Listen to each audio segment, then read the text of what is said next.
Hello again and welcome to another Mordian Glory Warhammer 40k video. In today's episode, I want to talk about Deathstrikes.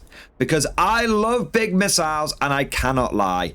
All you other guardsmen can't deny when that Chimera drives up to you with an itty bitty heavy bolter and a big Deathstrike on top, you get sprung. And I recently took 3 of these absolute beauties to a tournament and they did really well. And I don't mean to alarm you, but I believe that the Deathstrike missile is not only viable, I actually now believe it's actually good. And I know that is a bold statement, so let's not mess around. I need to back this up. Let's go straight to DEFCON 1 and smash the big red button right into today's episode. Attention, guardsmen. My ever salty partner in crime, Admiral Simon, has got an important announcement for you. This September and October, I am doing a charity walk along the Inca Trail to Machu Picchu. We'll be raising money for 2 fantastic charities, our local hospice, Halton Haven, and also the Pink Ribbon Foundation that raises funds to combat breast cancer. As I hate camping, walking, and will be shitting in a bucket for 4 days, I will be particularly salty and would value any support you can give us. Please click the link below for our Just Giving page. Thank you very much. You heard the man, it's for a good cause, and you all know Simon from the battle reports. That's all for now. Move out, conscripts. Let us begin with a brief overview of the Deathstrike missile. Let us remind ourselves of its datasheet.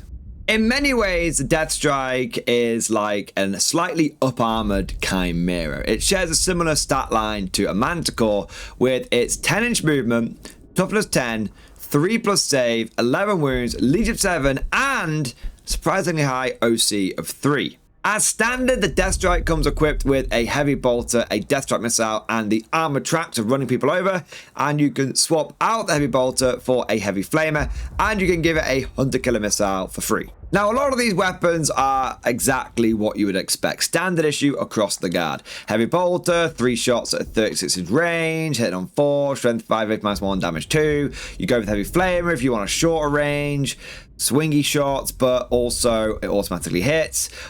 In combat, the Deathstrike isn't anything to write home about, and you're going to take that hunter-killer missile because why wouldn't you? It's free real estate.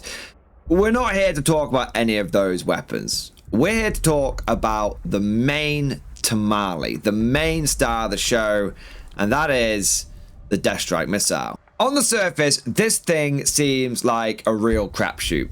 It has blast, 1 shot, and the special rule plasma warhead. Its range is NA. It has an infinite range. It doesn't have a range. You're always in range. It also fires 2d6 shots, which is pretty swingy even with the blast. It has a ballistic skill of 2+, and it is strength 16, AP -4, damage 1. Now, the weird thing about the Deathstrike missile is you don't shoot it normally. It has a special rule plasma warhead, and has a special ability Deathstrike missile, and these 2 things combined actually determine how this thing fires and how it hits enemy units. So starting with the plasma warhead, the bearer can only shoot with this weapon in your shooting phase, so you can't overwatch it, which would have been brilliant, but sadly not the case, and only if it remains stationary this turn and you did not use its Deathstrike missile ability to designate target or just target this phase. Don't worry, we'll get to what that means in a moment. When the bearer shoots with this weapon, do not select a target. Instead, resolve this weapon's attacks, rolling for each unit within 6 inches of the center of the Deathstrike target marker individually. Now, this plasma warhead rule combines with the Deathstrike missile ability, which reads, in your shooting phase, each time this model is selected to shoot, if it has not shot with its Deathstrike missile this battle, you can do one of the following in addition to resolving this model's ranged attacks. You can designate target. If this model does not have a Deathstrike target marker on the battlefield, place a Deathstrike target marker for this model anywhere on the battlefield. Or you can adjust target. If this model has a Deathstrike target marker on the battlefield, you can move that marker to anywhere else on the battlefield. So how these 2 rules combine is essentially turn 1, you can't fire the Deathstrike. because the only way to fire Deathstrike is if it's got a Deathstrike marker down. So the first thing that you have to do is designate a target. So you place the token down. Now, because you place the token down, you can't launch the missile. It's very specific that on Plasma Warhead. So first turn, you place the marker down, and then from turn 2 onwards, you can basically choose to either launch the missile, and it will hit everything within 6 inches of that target, of that token, or if the enemy has moved away, you can adjust target. Because remember, you place the target down in your turn, and then the opponent gets their movement phase to try and move away from the blast zone. So if they do that, you don't have to launch. Isn't that really cool? Like, you don't have to choose to fire it. You can place the token down, and then if your opponent moves away to try and avoid it, you just go, okay, I won't fire it then. I will just move my tokens somewhere else, which is kind of a double-edged sword, because on the one hand, your opponent might lead you around and you never get a good chance to let the missile off. But on the other hand, you can constantly play mind games with this by adjusting target, by constantly moving the token around yourself, keeping your enemy on the back foot, forcing them to move where you want them to move, or forcing them to take the hit. And it's important to note that this weapon can affect multiple units in one go. So if your opponent has, let's say, a couple of squads of intercessors and a rhino, and you put the token down and they don't move, or they can't get out of the blast zone for whatever reason, and then you fire the weapon, you get to roll 2d6 against each one of those units. So you would, let's say, pick the first intercessor squad, roll your 2d6, apply blast, resolve that, and then you would go to the second intercessor squad and you would roll the 2d6 again, resolve that, and then you'd go to the rhino, you roll the 2d6 and resolve that. Now, what's important to note is you don't roll 2d6 for the first unit, and then whatever you roll, that's what you get against all the units that are affected. You roll the 2d6 each time. Again, this is a bit of a double-edged sword, because on the one hand, if on the first unit you roll a double 6, you're going to be like, yes, I really wish I could affect like every unit, but sadly you've got to start rolling for the other ones. But on the other hand, if you roll like a double 1, or you roll kind of badly for the first unit, you've still got a couple of other units, or however many are in the blast radius, to try and claw it back and get a better result on the next one. So that covers the Deathstrike and how it works, but now let's delve into the nitty-gritty of this bad boy. What's interesting is myself and many Guard players, when we first saw the Deathstrike and we saw its profile in 10th edition, we completely and utterly dismissed it because it's a one-shot weapon and your opponent just like move away from it, and it's so swingy with the 2d6 and it's only 1 damage. I mean, there's a lot of things here that make you go, ugh, I don't like it. But as someone who's now used the Deathstrike, I love this thing. It has a few unique traits, unique selling points that actually make it a really damn effective artillery piece. The first thing that I want to highlight is the fact that it is strength 16. Now, for a while, this factor was essentially ignored, and I think that is because in the early days of 10th edition, artillery like Basilisks and Manticores got access to lethal hits. But now that has changed. Born Soldiers has changed, and you don't get lethal hits on your Basilisks and on your Manticores because you're shooting them indirectly. But the Deathstrike missile is still strength 16. And that means that any unit that you shoot this at, any tank that you shoot it at, you're going to be wounding it on 3s at worst. And for a lot of infantry and stuff out there, you're going to be wounding them on 2s. Considering one of the weaknesses of artillery is that it really caps out at strength 10 with like the Manticore, and that means that without lethal hits, they struggle to actually damage vehicles. The Deathstrike having that strength 16 is actually a really big point in its favor because it's one of the few indirect fire, and I use that in air quotes. You can't see me doing it, but I'm doing the air quotes. It's one of the few indirect fire weapons because it doesn't actually have indirect fire, and we'll circle back around to that in a moment. But it's one of the few weapons you can use to shoot at the enemy out of line of sight that can actually still threaten vehicles. Another thing that often gets sort of dismissed or forgotten about with the Deathstrike is the fact that it's AP -4. Now, all of our other artillery is AP -2. And the enemy gets the benefit of cover when we shoot at them with it because that's how indirect fire works now. So actually, all of our artillery is really like overall AP -1. And then if someone's got Armor of Contempt or some other thing that reduces AP, our artillery is like AP 0. But the Deathstrike is AP -4. That is double any of our other artillery pieces. But what's kind of crazy is it's actually even better than that. It's actually 400% more AP in the vast majority of situations. What do you mean, Mordian? How does that work? Like, it's AP2 versus AP4, right? Well, no. It's actually, like I said, when you take into account cover, AP -1 versus AP -4. But hang about, isn't that a little bit dishonest? Because surely it's like AP -1 versus AP -3, right? Because the enemy will get the benefit of cover from the Deathstrike missile because it's an indirect fire weapon, right? Well, no, it's not. Go and check those data sheets again, boys. Go and check that weapon stat line. Do you see indirect fire in brackets and next to that weapon profile? No. Even though the Deathstrike can target anywhere on the battlefield, even though Deathstrike can target units, well, not units, target places it can't see, because it doesn't target units, it targets the battlefield and then you just happen to be hit by it.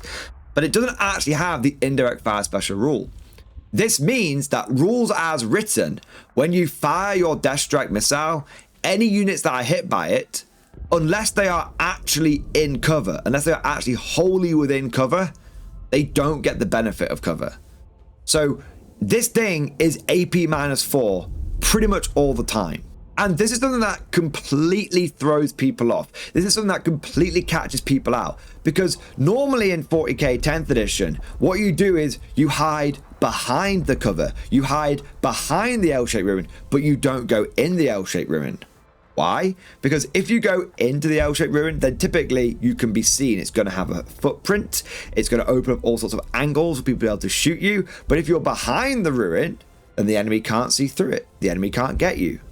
So most people will set their armies up and maneuver their armies to hide behind ruins, but not always go into the ruin.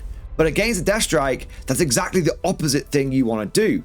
You want to be getting in that ruin, because if you're not wholly in it, especially if you're a vehicle, if you're not wholly in it, you're getting hit by the full whack, the full AP4. But wait, because we just said that the vast majority of people don't want to go in the ruin. They want to be behind the ruin. So the Deathstrike forces them to do something they don't want to do, or it forces them to make a decision that is going to have other consequences. This is the beauty of the Deathstrike. The Deathstrike isn't a problem. The Deathstrike is a dilemma. See, the difference between a problem and a dilemma is that problems have solutions, but dilemmas, there's no good option. You just have to pick which way you want to get hurt. See, one of the dilemmas that the Deathstrike presents to your opponent is that if they don't go into the ruin, then the Deathstrike's going to hit them with the big AP, and that might mean they don't get an armor save, or it kicks them down to a really crappy armor save. And so they end up wanting to go into the ruin to avoid the potential power of the Deathstrike. But then if they go into the ruin, there's a lot better chance that I'm going to be able to see them, that I'm going to be able to get angles on them. And so even if they move away from the Deathstrike's blast, and even if they move into cover to try and tank the Deathstrike blast, they're probably opening themselves up to me shooting them with other units.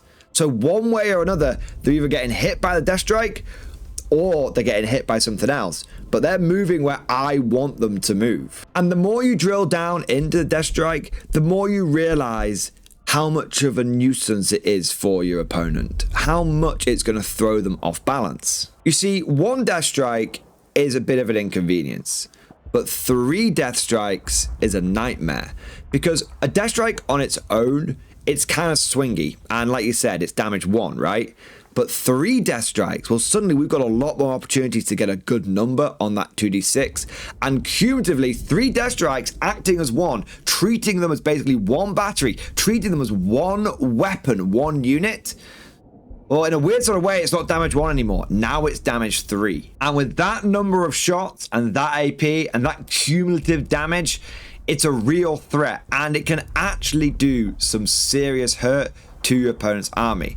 And this is when it plays its trump card. This is when it comes in with its best dilemma, its best party trick: primary objective denial. The best way to use your Deathstrike is to take 3 of them, stack all 3 tokens on top of each other, right slap bang on the middle of an objective, and just say to your opponent, that's not yours now. You don't get that objective now. And considering that there are only 5 objectives on the board, being able to essentially cut off your opponent from one of them denies your opponent 20% of the potential sources of primary points. And it puts your opponent into a real bind, because now he has a decision to make. Does he abandon his objective, especially if it's his home objective, and therefore give up that steady, safe trickle of primary points? Or does he put lots of stuff on that objective in the hope that he can tank the Deathstrikes and as a result keep the primary income going? Either way, you as the commander of the Deathstrikes have won. If your opponent moves off the primary, then now you're getting an advantage. Now you're scoring primary, he's scoring less, points being prizes, you're going to get a lead there. But if he decides to dogpile an objective and just tank it out, well then he's had to very inefficiently put a lot of units onto one single primary. And if he goes that latter option, then not only is he using a lot of resources to get what might only be like 5 primary points, but then all of those units are going to get hit. So it's another layer. It's like a triple doozy. Either he doesn't get the primary, or he overcommits to get the primary. But if he overcommits to get the primary, then he's going to take a proportionally large amount of damage on his army to take that primary, therefore trading really badly. And in a really weird, messed up kind of way, the Deathstrike being so swingy isn't actually a problem. And in a funny sort of way, actually contributes to this mind job that it's doing on your opponent. Because it's kind of like a Lemur's Vanquisher, right? The Lemur's Vanquisher only fires 1 shot. And if your opponent's got like a big monster or like a Demon Primarch who's got like a 4-pin vulnerable save, you might think, yeah, I can tank that Vanquisher, no problem. But if he doesn't pass that 4 up, if he just doesn't roll the 4+, and then he tries to CP reroll it, and he just doesn't roll it, then the Vanquisher is going to hit him for like 9 damage on average, 9 10 damage on average. And if you've got 3 Vanquishers, then it can be really annoying for your opponent. I have had in tournaments someone take Magnus and just backline him. Normally he would have him right on the front, flying around, causing all sorts of problems. But because I could have turn 1, driven out 3 Vanquishers and hit him with 3 Vanquisher cannons, my opponent was like, I can't risk that. It's very likely that I do pass a lot of those saves, but if just one of those Vanquisher shells goes through, it could halve Magnus, and then I'm in a bad way. That was a real dilemma for my opponent, and so there wasn't any good solution. The Deathstrike's exactly the same. In theory, it's only going to roll like 7 shots. It might roll only 2 shots, and your opponent might completely weather it. But on the other hand, you could roll 12 shots each time. It's unlikely, but the potential damage that these things can do, especially in multiples, especially stacked up in the same area, is really annoying for your opponent. Because what if they do just go hot and your opponent decides to risk it, and then it just costs him the game because he just gets flattened by 3 Deathstrikes that just completely annihilate his army before they've had a chance to sort of move out and start spreading onto multiple primaries. Or he really needs that primary objective, and he just decides to tank it, and then suddenly he just loses like 50% of his army. Slight exaggeration, but you get the point. He just loses a big chunk of his army. It might only do 2 shots, it might do nothing, but the potential that it has is very risky for your opponent. And if you choose to roll the dice, it could cost you the game. If you're trying to go for gold, it kind of forces you to not take that risk. If you're trying to win the tournament, if you're trying to win the game, it forces you to not take that risk. So then you start playing into the other things we talked about Deathstrike, with it forcing you to move out, maybe move into areas where it starts exposing you, forcing you to redeploy your units into less efficient areas. It's just messing with you. And that is the beauty of the Deathstrike. The potential that they have really messes with your opponent's game plan, really throws them off, and it forces them to be reactionary. And we often talk about this in 40k, about momentum, about being proactive versus being reactive. It's often better to be proactive, because if you're proactive, you're dictating the ebb and flow of the battlefield. Your opponent is having to respond to what you're doing. And if you're being reactive, it often means that you're on the back foot. The Deathstrike can force your opponent onto the back foot very early on. So I've thrown a lot of crap at the wall, so let's try and bring it all together.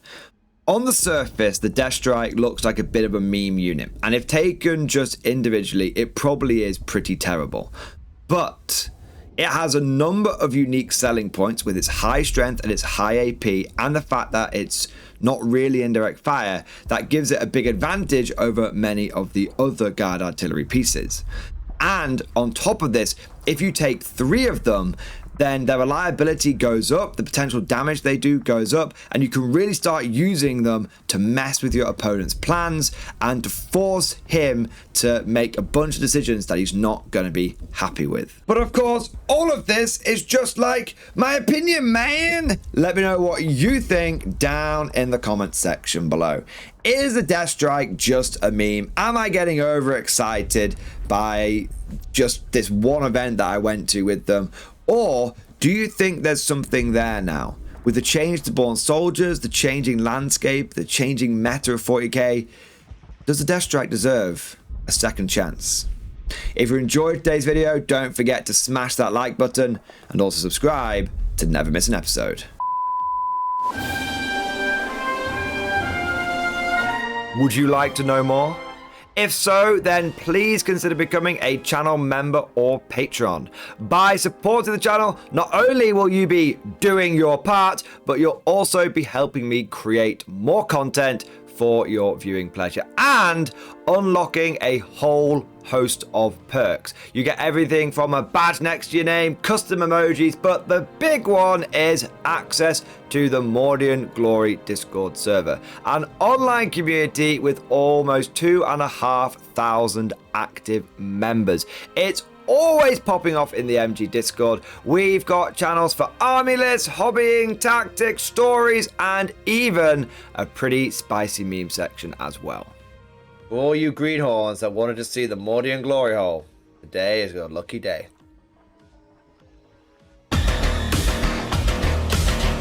And joking aside, I do want to say a massive thank you to all of the current channel members and patrons. You guys are amazing, truly the lifeblood of the channel. I could not do Mordian Glory full time without the incredible and generous support of my members, so thank you guys so much. And last but certainly not least, I want to say a personal thank you to all of my top tier Patreons. These are the War Masters, the people who have truly gone above and beyond the call of duty. So a heartfelt thank you to Alex Dengal, Bon Vert, Lord Pryor, Mark Panconi, RJ Scorpion, Swordfish Trombone, Try Again Bragg, John Stubbs, Nick Walsh, Diesel Fox, and August Barney. Seriously guys, thank you from the bottom of my heart. Your support is incredible and it makes a huge difference. Thank you so much. That's all for now. Hope you've all enjoyed today's video, and of course, as always, see you guys next time.